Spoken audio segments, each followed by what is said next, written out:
महाराष्ट्र में यवतमाल जिले के रालेगांव शहर में आदिवासी लड़कियों की कथित तरक्की की अफवाहों के चलते 2 दिनों तक तनावपूर्ण माहौल बना रहा और शहर बंद रखा गया। हालांकि बाद में किसी भी ठोस अपराध के सामने न आने से पुलिस की कार्यप्रणाली पर गंभीर सवाल उठने लगे। इस संदर्भ में पूर्व शिक्षा मंत्री वसंतराव पुरके ने प्रशासन पर तीखी आलोचना करते हुए पूरे मामले की गहन जांच की मांग की है। पुरके ने इस घटना को चुनाव के पहले मतों के ध्रुवीकरण के लिए रचा गया षड्यंत्र करार दिया। उन्होंने कहा कि अफवाहें फैलाकर समाज में डर और जातीय तनाव पैदा करना बेहद निंदनीय है। इस मामले में संदिग्ध मजहर कुरैशी को पुलिस ने हिरासत में लेकर वारदात अदालत में पेश किया, लेकिन इस मुद्दे पर पुरके ने पुलिस जांच पर सवाल उठाए।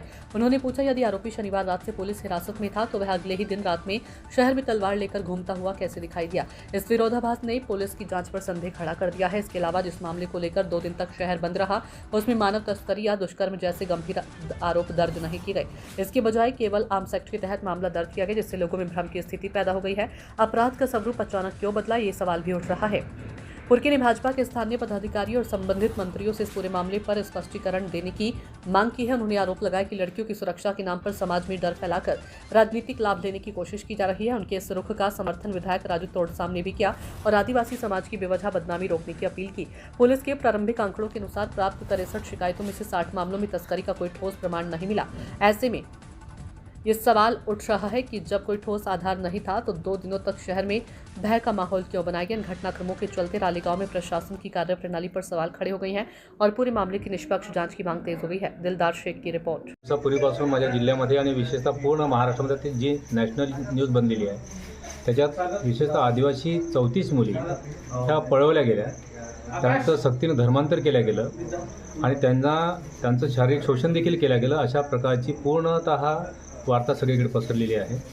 मला ह्या दृष्टिकोनातून अत्यंत वाईट वाटतं आणि चिंता देखील वाटते की ही बाब मीडियाने कुणीही न पसरवता माझ्या जिल्ह्यातील RSSचे कट्टर RSSचे समर्थक, RSSचे खऱ्या अर्थाने कार्यकर्ते ॲडव्होकेट प्रफुल्लजी चव्हाण हे आणि माननीय अशोकरावजी उईके यांची स्वतःची मुलगी आणि इतर मान्यवर कार्यकर्ते या सगळ्यांनी परवा जेव्हा प्रेससमोर ते आले तर त्यांनी हा आरोप केलेला आहे की 34 आदिवासी मुलींना पळवून नेलेला आहे, त्यांच्यावर खऱ्या अर्थाने प्रचंड मोठा अत्याचार झालेला आहे, त्यांना धर्मांतर करण्यासाठी सक्ती केल्या गेलेली आहे, लव जिहादसारखा हा प्रकार आहे वगैरे वगैरे जेव्हा मी ऐकलं तेव्हा मला लव जिहाद हा नंतरचा विषय आहे, पण त्याच्याहीपेक्षा जर खऱ्या अर्थाने आदिवासी मुली जर पळवल्या गेल्या असतील तर मागील 10-12 वर्षापूर्वीपासून माझ्या महाराष्ट्राचे आदिवासी मंत्री की ज्यांच्या संपूर्ण आदिवासींचे ते कस्टोडियन आहे, ते खऱ्या अर्थाने आमचे पालनकर्ते आहे, तर त्याच व्यक्तीच्या लक्षात आल्याच्या नंतर त्यांनी चौकशी का करू नये।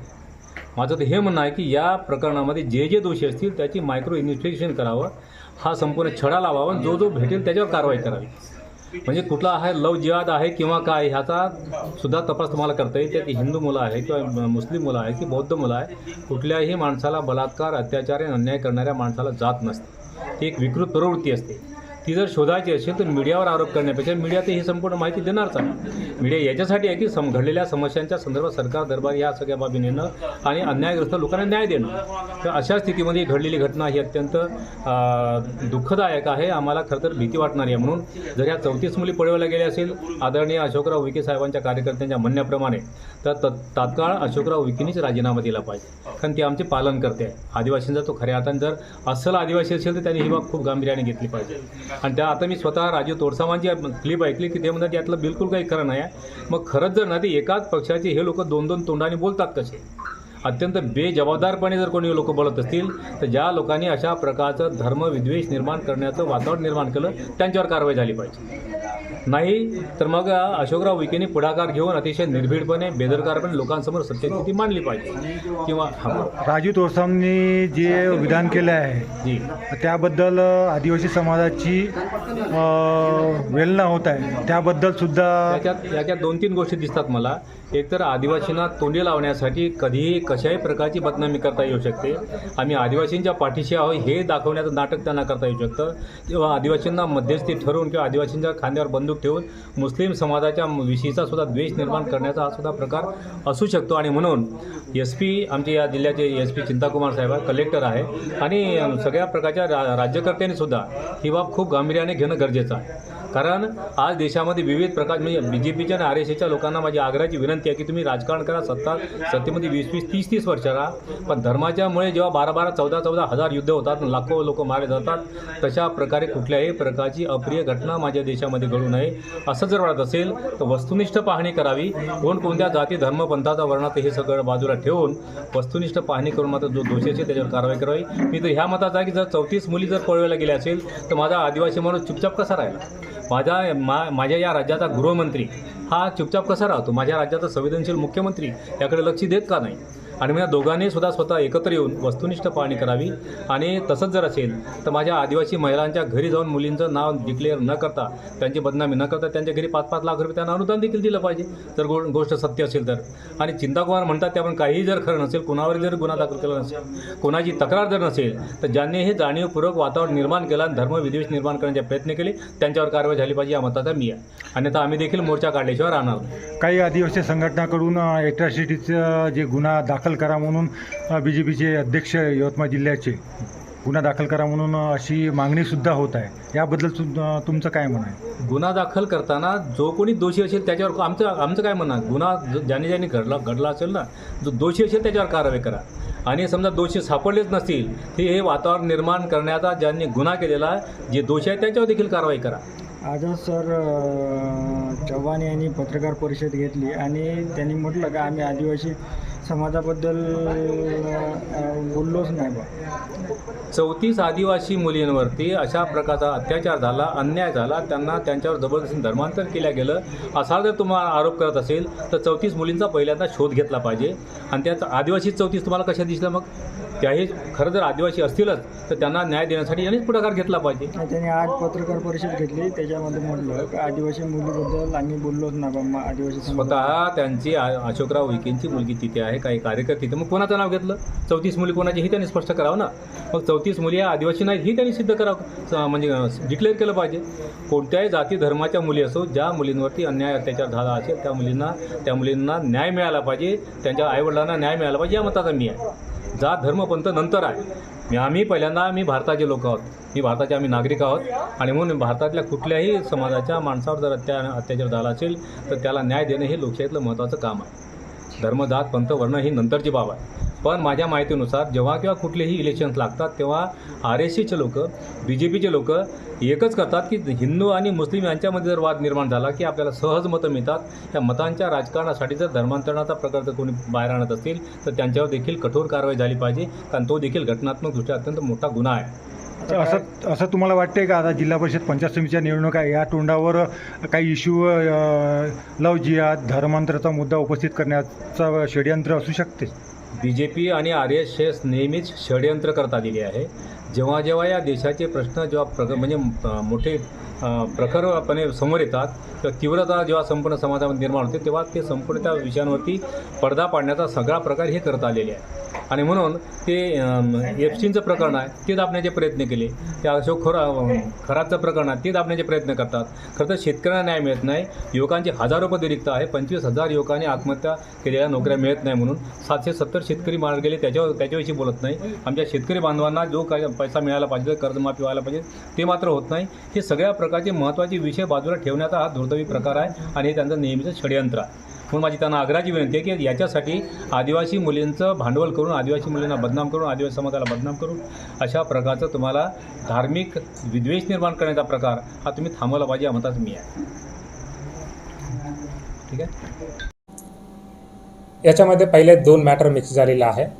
पहिले परवा रालेगावमध्ये एक बालविवाह होणार होता, त्याच्यामध्ये मुलगी 15.5 वर्षाचा मुलगी होता आणि जो लग्न करणार होता तो पण आदिवासी समाजाचा होता, त्यांच्या वय 44 होता.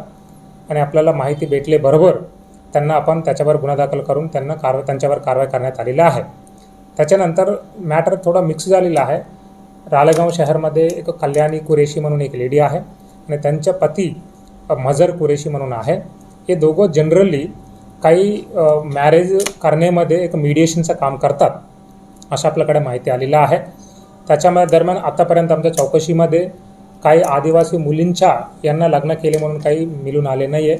काही बाकी वेगळ्या वेगळ्या समाजच्या ज्यांच्या लग्न होतच नाही और जिथे मुलींच्या गरजा आहेत त्यासारख्या म्हणजे चंद्रपूर, नागपूर, जालना, औरंगाबाद अशा ठिकाणी इकडून मुलींना ती लोक मध्यस्थ करून करण्यात आलेला आहे. हे एक वेगळं प्रकरण आहे. आता मला हे संघटनाकडून आम्हाला भरपूर महिला और मुली मिसिंग आहे म्हणून आमच्याकडे माहिती आलेली आहे.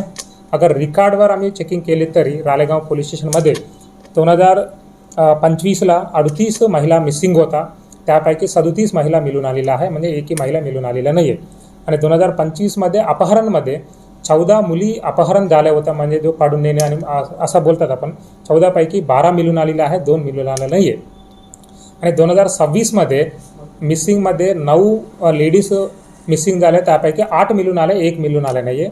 आणि अपहरणमध्ये 2 अपहरण झालं होतं, त्यापैकी सर्व लोक मिळून 2 पैकी 2 पण मिळून आलेलं आहे. हे जो आपल्या पोलीस रेकॉर्डवरच्या डिटेल्स आहे तुम्हाला सांगतो. याच्या मी याच्यासोबत चर्चा केली. जो 34 नंबर आकडेवारी सांगतात त्याच्या रिलेटेड सध्या आपल्याकडे काही डिटेल्स नाही आहे, पण आम्हाला पण एक शंका अशा निर्मित झालेली आहे. अशा काही मुली मिसिंग होतात पण आपल्याकडे येतच नाही का, म्हणजे इन्फॉर्मेशन येतात नाही आईवडिलांकडून. अशा काही माहिती आहे का त्याच्या रिलेटेड आम्ही डिटेलमध्ये चौकशी करणार आहे. आणि चौकशीमध्ये अगर काही निष्पन्न झाले 100% आम्ही त्यांच्यावर कारवाई करणार आहे.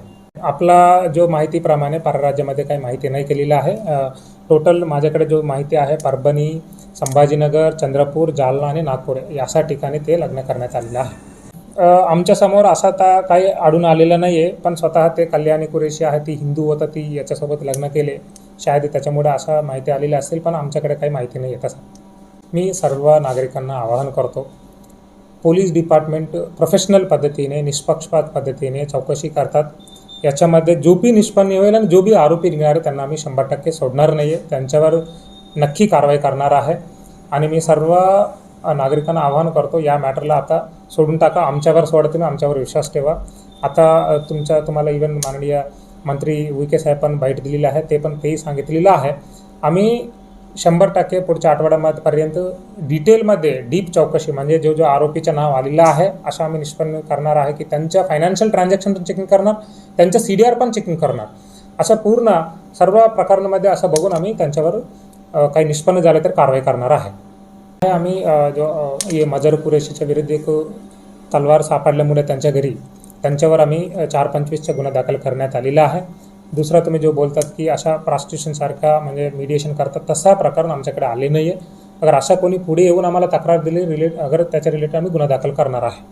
आम्ही जो परवा चाइल्ड मॅरेज जो ॲक्ट आहे त्याच्या रिलेटेड बालविवाह प्रतिबंधक नियमानुसार कायद्यानुसार आम्ही गुन्हा दाखल केले. त्याच्यामध्ये 5 लोकांना आरोपी करण्यात आलेला आहे. आणि हे जो वेगळं प्रकरण आहे याच्यामध्ये एकही आमच्याचा गुन्हा मजर कुरेशीच्या विरुद्ध दाखल करण्यात आलेला आहे.